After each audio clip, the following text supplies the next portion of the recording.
Alright guys, welcome back. Just a quickie. Starting with the wings, pretty simple, straightforward. The only pain in the butt part is going to be getting a servo arm correct. The hardware used for this, it was misleading because these brackets, L brackets, came with the bearings, which go inside these little carbon arms.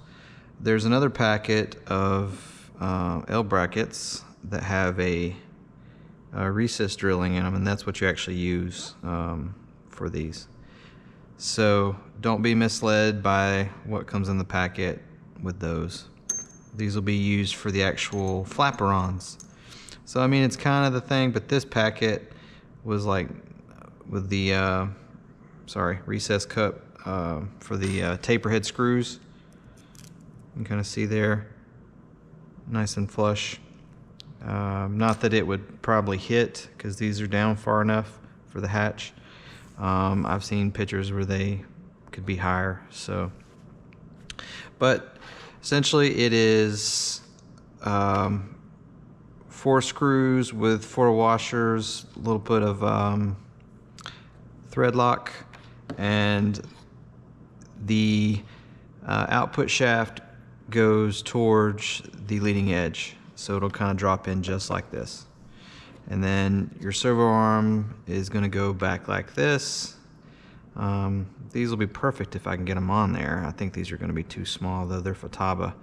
And then you take this screw here, it's kind of hard to see, but it has that button head kind of thing on it, and then you run, there's a bunch of little washers, and I'm guessing you'll put a washer, well, I'll take that back. So you'll do a washer, bearing, washer, so washer, bearing. So if this is the head, so you'll do washer, may not need a washer on the outside because this is about the same size as the bearing. So let's see here.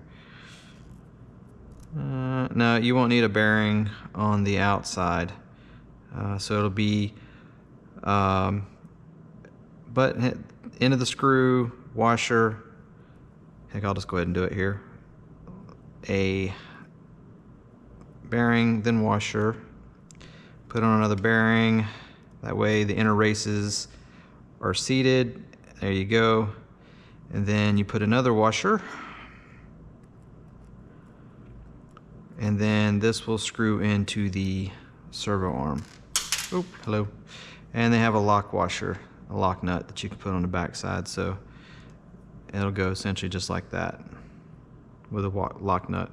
And then this is what actually, it's hard to see, but it goes in this, this bearing goes into, and that's pretty tight. So it'll sit in there just like that. And that's what drives the leading edge slat. So unfortunately I got to take and grind a little bit because the blocks are too wide, so I got to cut a little bit on each side to get the servo to go in, plus it's hitting a little bit of this lip on both sides. So, and then back in this area where the cable is, there's like a rounded part of the framing. Each corner has like this kind of like it's hard to see, but a little round area to it. So I'm guessing that's to give the hatches something to screw into, but there is a good 1/8 of an inch gap between the wood and the skin. So you're either gonna have to use longer screws, or you just tap into the actual fiberglass for your hatch. So, and these hatches have a rivet line on them, so they only go one way. So just note that they line up with the rivet line, so you know which one's which. So that's what I'm gonna do now, is get the tool out and start sanding a little bit of these to make them fit. And then I will drill a hole and attach the L bracket with the screws. Nice long screws. So anyways, moving. Oh, and the hard points, which is nice, they have wood dowels in here, and you kind of, this one they show up because you kind of see half moons of them, and they probably are on this one, and just maybe more paint or whatever. But the hard points are in there for the pylon. So when I'm done with the servos, I'm going to find all the hard points and go ahead and drill and get the pylons on these things too. So, because I plan on putting it all on. So, but that's it for now.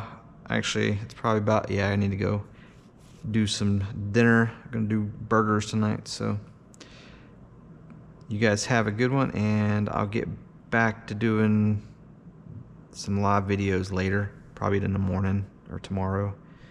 I might do the other wing, kind of like a live video. So cheers.